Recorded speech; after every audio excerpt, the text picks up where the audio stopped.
and the road ahead has lost its light. Close your eyes, lift your voice and say, in His peace you'll find your way. Beyond the shadows, into the dawn. With His love we carry on. Through every fear, in every night, He shines a path, our guiding light.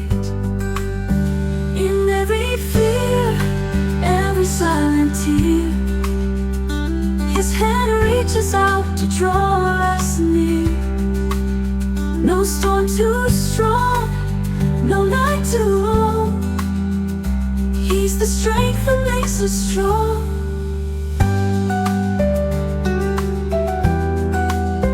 Beyond the shadows, into the dawn. With His love we carry on. Through every fear, in every night, He shines a path, our guiding light. In every fear, every silent tear, His hand reaches out to draw us near. No storm too strong, no night too long. He's the strength that makes us strong. Leave behind the weight of yesterday. Let His light guide our way. In His peace we find our rest, knowing that His love is best. Beyond the shadows, into the dawn. With His love we carry on. Through every fear, in every night, He shines a path, our guiding light. In His peace we'll find our rest, knowing that His love is best.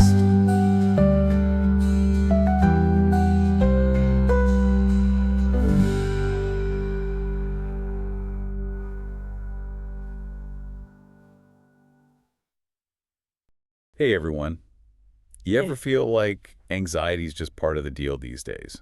Like it's everywhere you turn. Oh yeah, I think we can all relate to that feeling. Right. So much going on.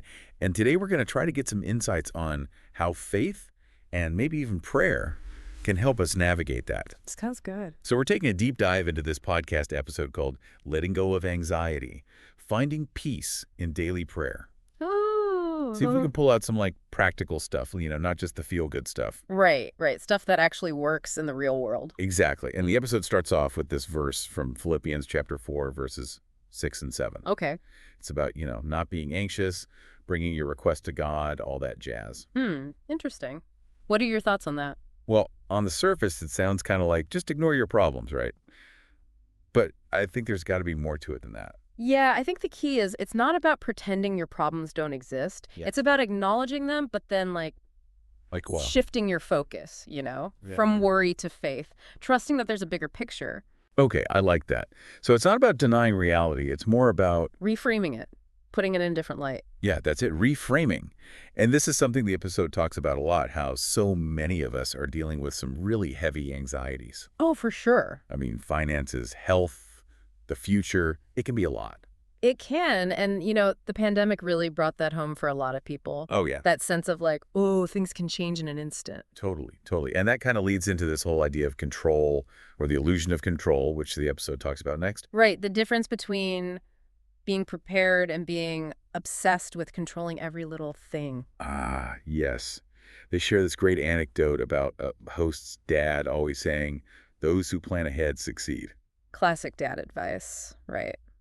But there's a nuance to it, I think. What do you mean? It's about finding that balance. Like, preparation is important, but trying to control every outcome, that's a recipe for disaster. Wait, so how can you be prepared without trying to control things? Isn't that kind of the same thing? I see what you mean. It's about being intentional. Like, having a plan is great, But are you constantly evaluating if it's actually moving you forward? Mm-hmm. Or are you just spinning your wheels trying to force things to go a certain way? Okay, I see the difference. Like, you can pack for a trip, but you can't control if your flight gets delayed, right? Exactly. And the episode gives this great example about a church that had invested in online ministry before the pandemic hit. Oh, interesting. So they weren't trying to predict the future, but that preparation allowed them to adapt when everything went virtual. That's a good point. So it's about being flexible, not rigid. Exactly. And I think that applies to so many areas of life. Like, what are those systems you can put in place to be more adaptable? Okay, so being prepared, but flexible. Got it. And it seems like that whole control thing ties right into the next big topic in the episode. Perfectionism. Oh, yeah, that's a big one. And they talk specifically about how this can be a struggle, especially in certain cultures. Right. They mention Asian cultures specifically and the pressure that puts on kids to be perfect. Right, but I think that pressure to be perfect, to measure up, it's something a lot of us can relate to, no matter our background. Definitely. And the episode shares this pretty personal story about the host's own experience with this. Oh, yeah. What was it again? They talk about feeling this intense pressure to stay ahead with sermons and writing, always got to be on top of things. Oh, yeah. But they realized eventually that true security comes from grace, not from chasing some unattainable ideal of perfection. So it's not about never messing up. It's about knowing you're okay, even with your flaws. Yeah, I think that's a big part of it. Accepting yourself, imperfections and all. Okay, that makes sense.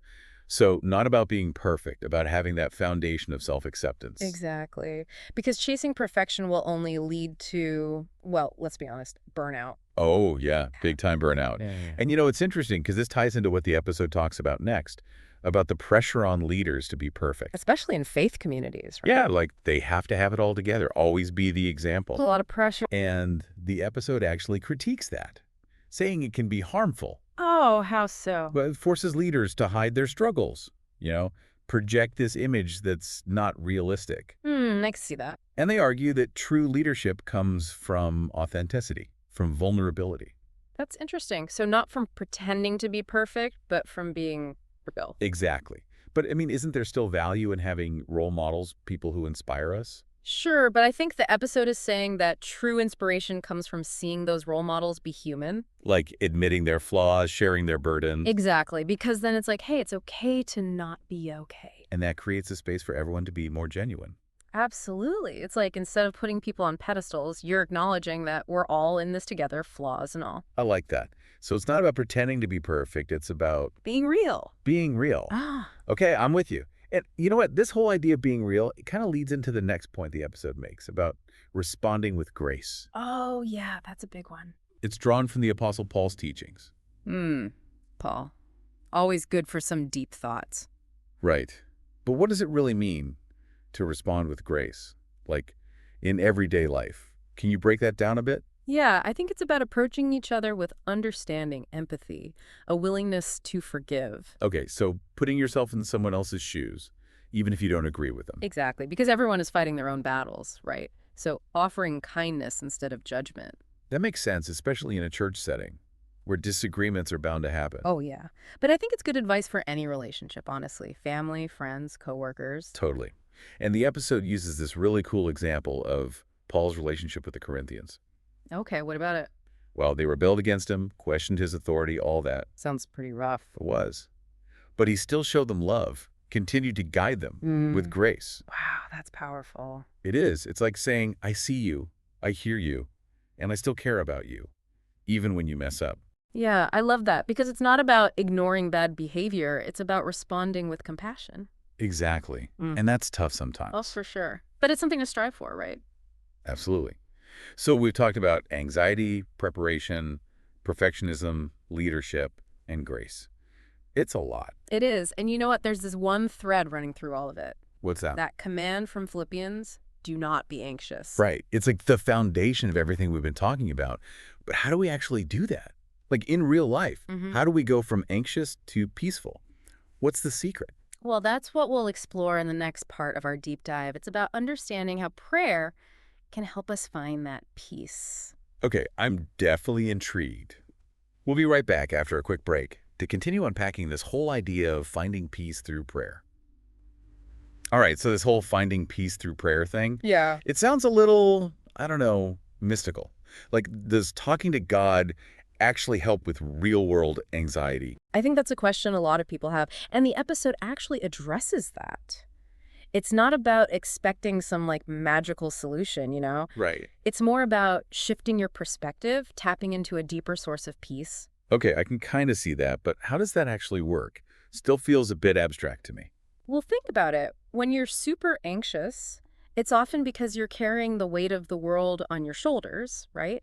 Yeah. Prayer is a way to acknowledge those burdens, but then consciously release them.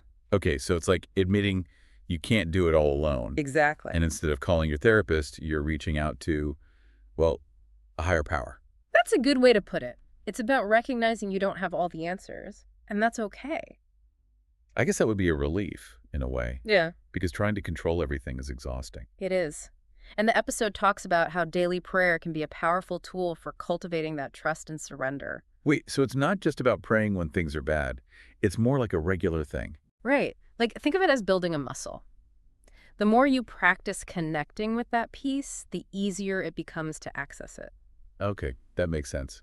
It's Right. like if you only call your friend when you're having a meltdown, the relationship isn't going to be very strong. Exactly. It's about nurturing that connection, whether it's with God or whatever higher power resonates with you.